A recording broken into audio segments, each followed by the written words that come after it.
Hello, guys.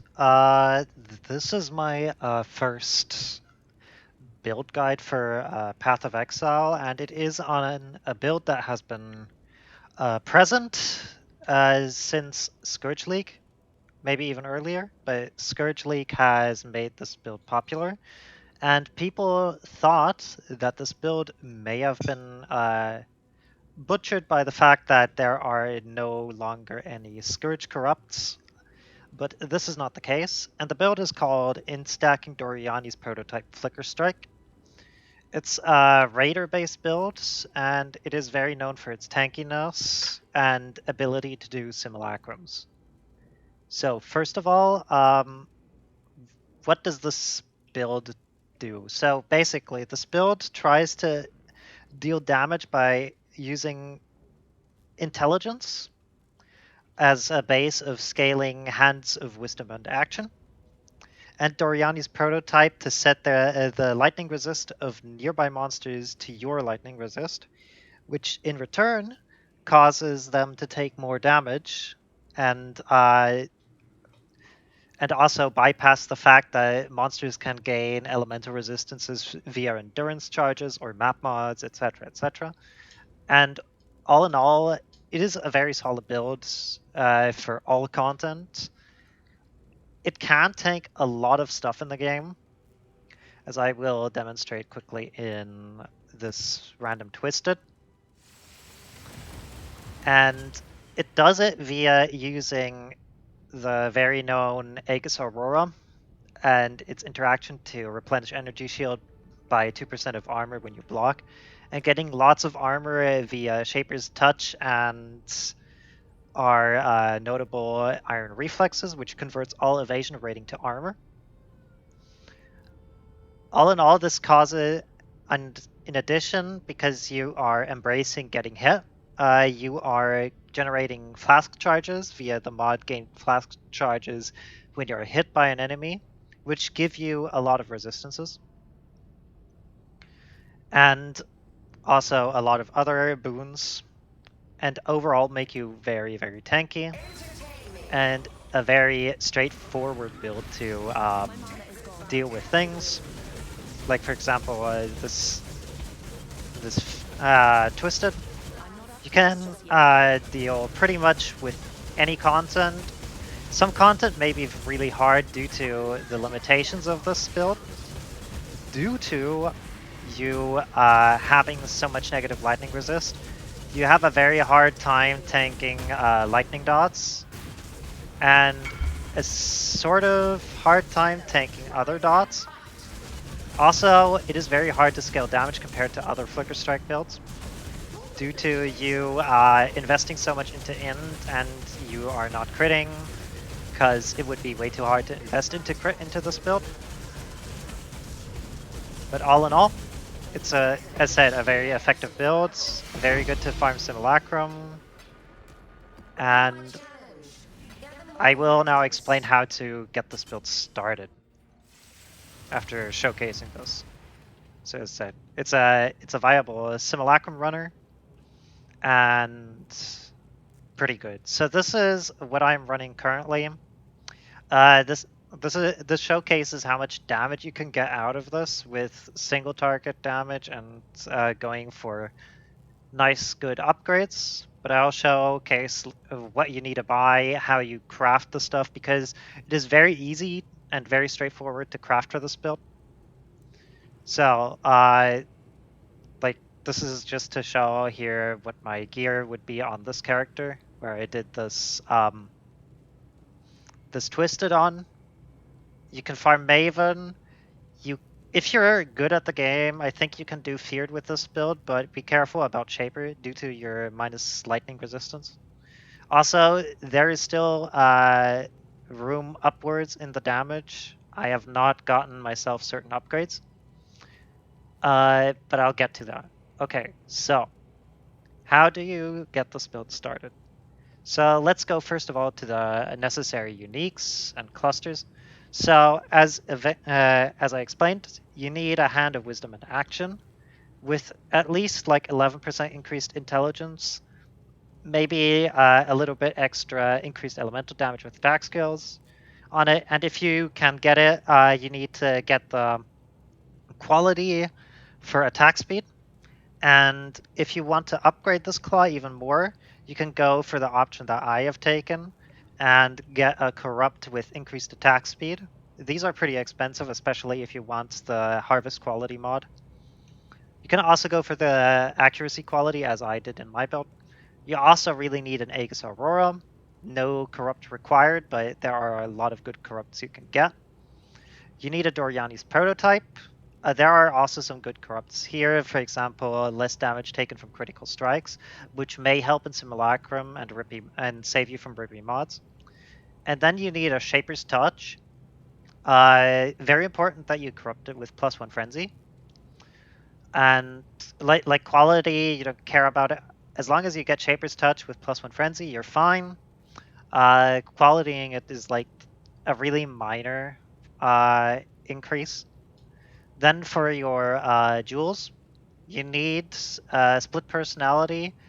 Uh, it is really hard to manage your strength in this build, so get a split personality with strength and int, and you can get a second split personality with intelligence plus ES or evasion rating, which will help you get more of your defenses up.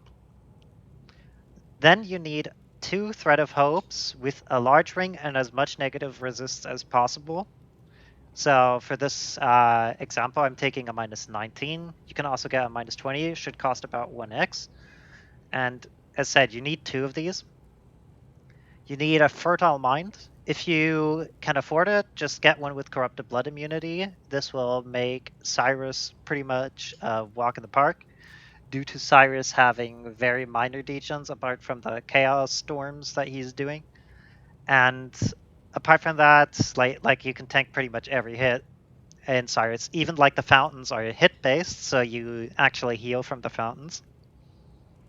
And then the new addition, which makes this build possible, melding of the flesh. You need as much negative all res as possible on this. This will make it really hard to manage your other resistances, but at the same time, it will make it this build very, very tanky if you can manage to get all your resistances sorted. And I'll show you a build that is mainly optimized to be as survivable as possible. That means not dying in Simulacrum, because that is like the main point of the build. Also, for the other clusters, you need a 12 passive int stacking cluster jewel. For this, I took an example. You want a 12 passive base with attack damage while holding a shield. And you want increased effects, intelligence. If you can get strength or all attributes on it, that is also very good. And if you want to get some increased damage, that's also good. These can get really, really expensive. So I took a very, very cheap example here of what you can get. You also need a 2 mana reservation efficiencies with 25% increased effect, and if possible, intelligence. You can also get strength on this to manage your strength requirements. And you need a 3 notable 8 passive shield cluster jewel with Fuel the Fight, Martial Prowess, and Prodigious Defense. Fuel the Fight is to sustain your mana, otherwise you will be not able to sustain your flicker speed and therefore bottlenecking your damage. Prodigious Defense gives you attack block, which is pretty good, and also some damage. Martial Prowess also gives you accuracy rating, which is important when we come to the rare gear that you want to get, and also attack damage and attack speed, and damage with ailments, but you don't deal damage with ailments. So this is the necessary unique gear. So now let's go to the rare gear. It is about 2x per piece to craft, maybe for the helmet, maybe a little bit more. So let's go to the helmet. This is the most expensive minimum to craft. So what you do here is you get a hubris circlet with item level 75 to 79 for your budget. And what you do is you essence spam it. And this is a ongoing theme in this build. You essence spam with essences of spite, deafening essences of spite, for so that you guarantee yourself intelligence, and you essence spam it until you get like until you get 2 prefixes, and if possible, also fire resistance or any resistance. You can convert any resistance to fire resistance due to harvest. It costs 10C. So if you see any one resistance and you want an open suffix, and then when you get an open suffix plus 2 open prefixes, you can then go and craft a prefix on it, and then Hunter Exalt Slam it for guaranteed percent increased intelligence. It is a 50-50 if you get T1 or T2% increased intelligence, and that is how you get the basic helmet. If possible, uh, these are hard to come by, but if you can get yourself the enchant, you can get yourself the increased flicker strike damage per frenzy charge, which should give you a good amount of damage, as you see, 10% more. Then for our boots, we are going to get Storm Rider boots, which we are again going to essence spam for double reses. Fire, cold, or lightning, you then can convert one to the other via harvest again. And then you can get and you essence spam them for increased intelligence, because otherwise you cannot roll intelligence on boots, at least not on these boots. And then you can go ahead and bench craft yourself movement speed and cannot be chilled on it, which will avoid you getting stuck because your action speed is slowed due to chill, since you cannot be chilled. Then for your amulets, you can go for an Astramentus for now if you have real problems with your strength. But here, what you can do here is you can get all attributes on this. You can also get all attributes on your helmet as like a bench craft, which is what I did over here to get my strength done. And all in all, it's one of the ways you can get more strength. This is like the cheaper medium option.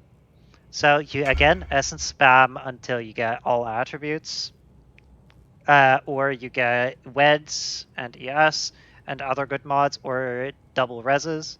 In my case, I got double reses here, and all in all, it is pretty. Yeah, sorry for the trade. All in all, it is pretty easy to hit the stuff. You can hit it in like 20 essences, 10 essences, so it costs about 1x to craft said gear. Then for your rings, the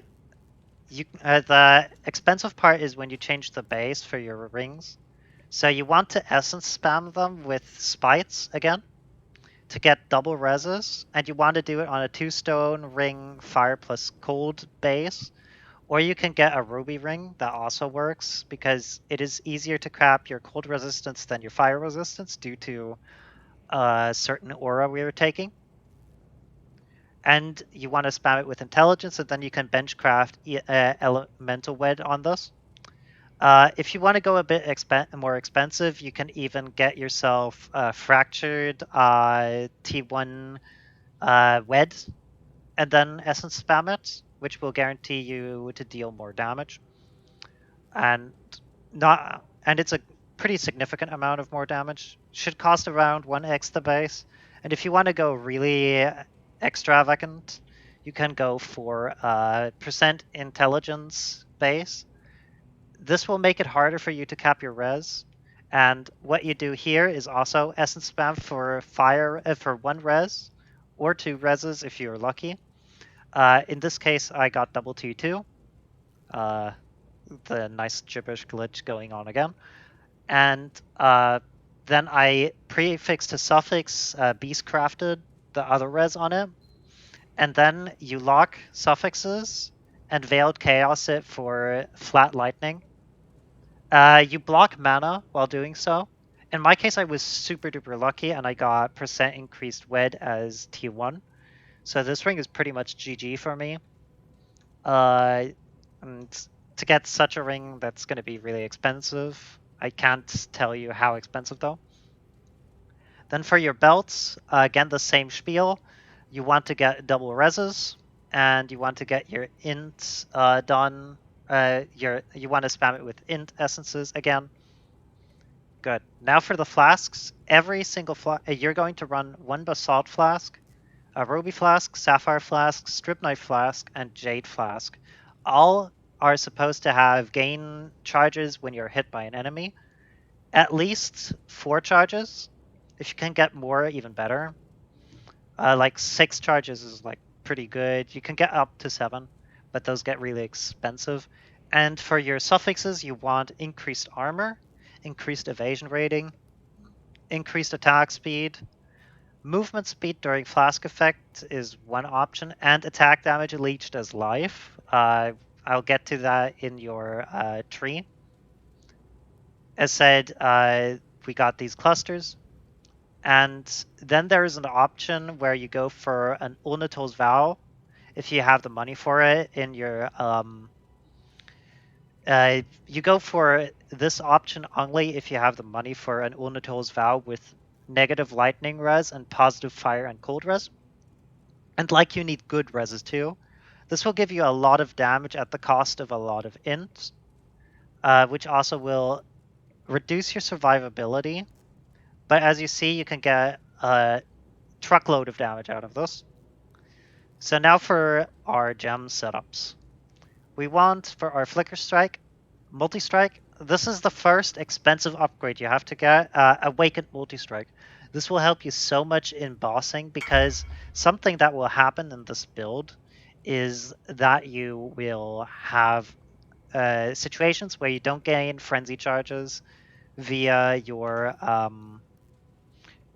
striking, and Awakened Multi-Strike gives you another strike, which makes it possible to sustain frenzy charges versus bosses even easier.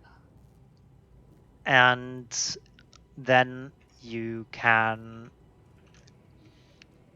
and this will enable you to deal way more damage and do your bosses way easier. So I would really recommend to get an Awakened Multi-Strike as set.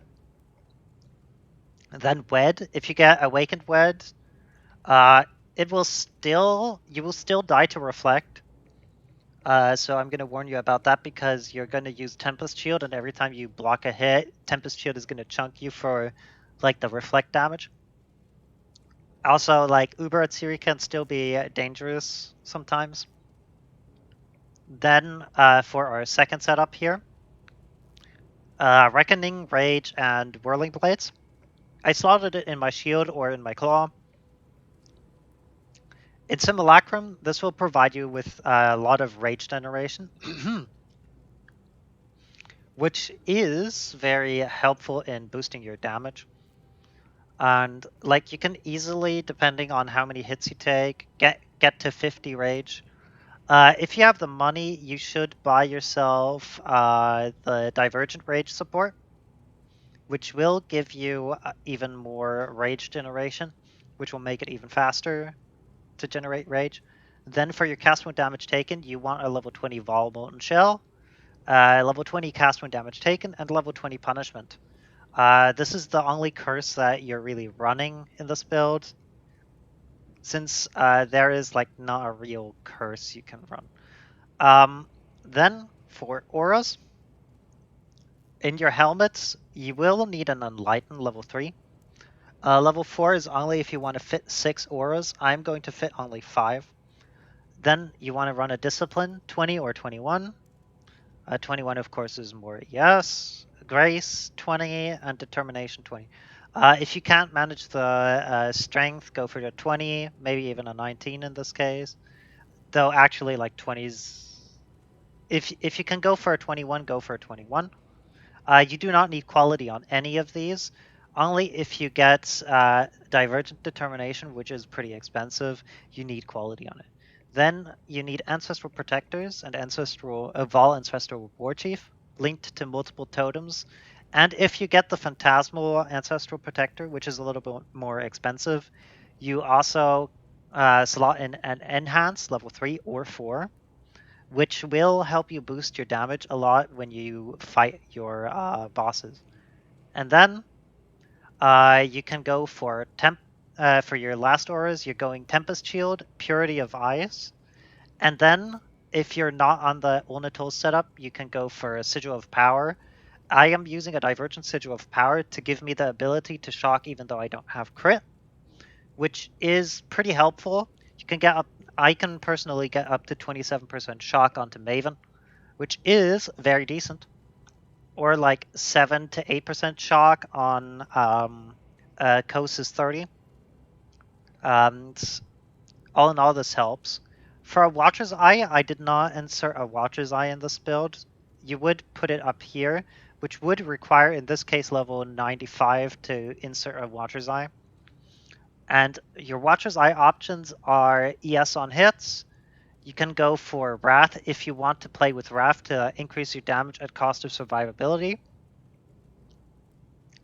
And you can get Precision. So like the GG one would be a double Precision plus attack the ES on hit.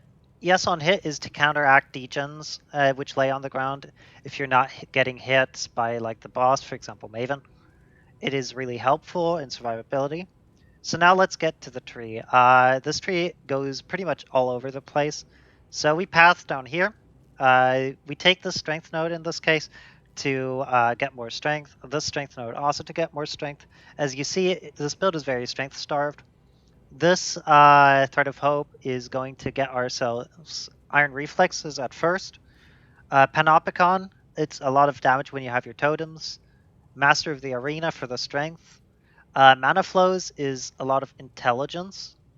And then there's this option, if you're running Ornithos, where you can get yourself a little bit of endurance charges.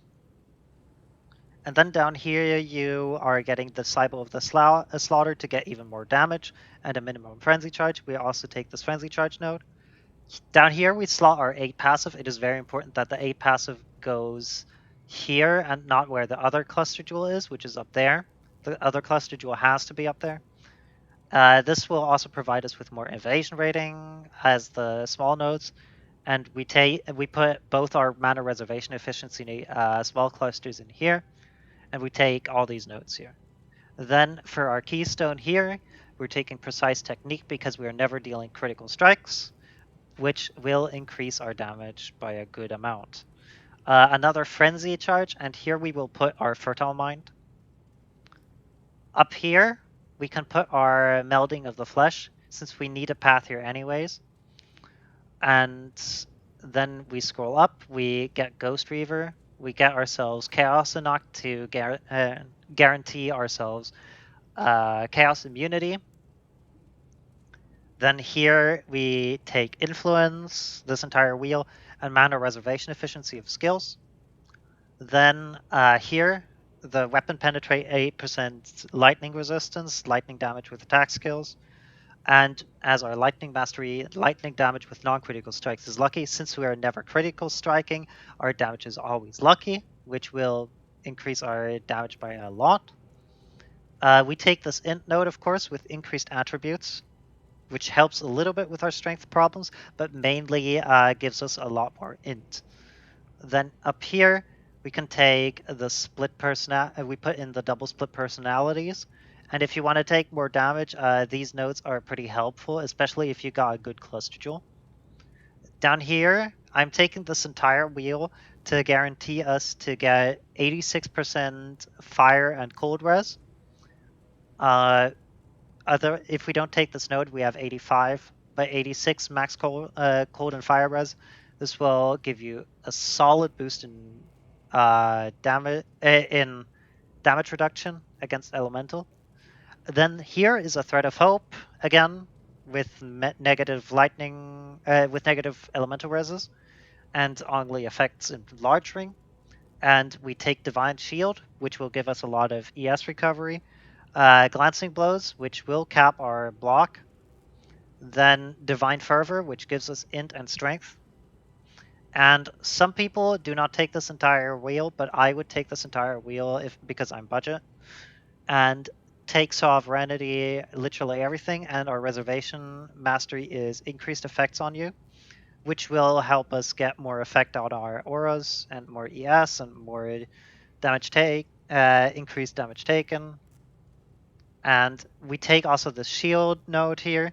For our shield mastery, if we level up here, you can go ahead and take this attack damage per 75 armor. And you could get the intimidate enemies for 4 seconds on block, which will cause them to deal less damage.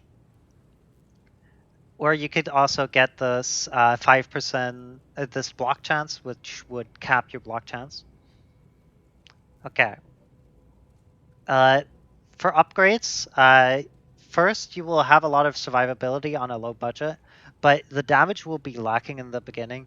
But as said, you can get like a corruption on your hand of wisdom and action with increased attack speed, which surpasses any like other corrupt you can get on those. It's very, very potent. It's like 500,000 damage in this build.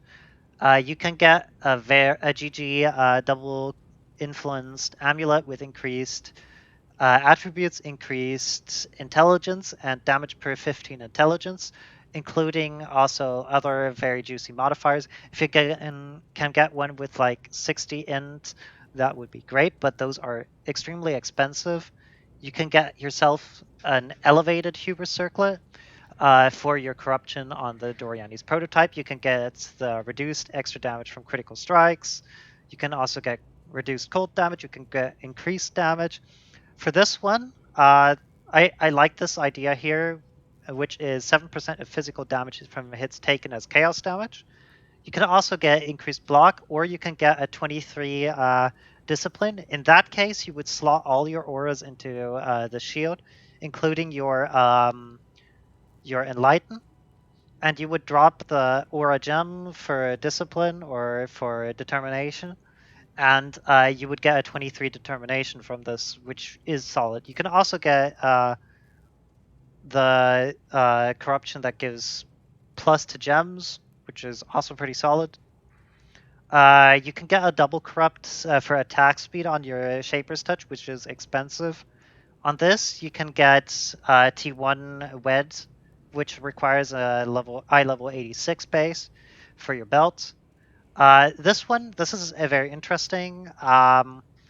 You have the possibility, if you have an open prefix, to 100x Salt Slam these boots to get projectiles pierce additional targets, which I did for YOLO because I didn't know where to go with my currency.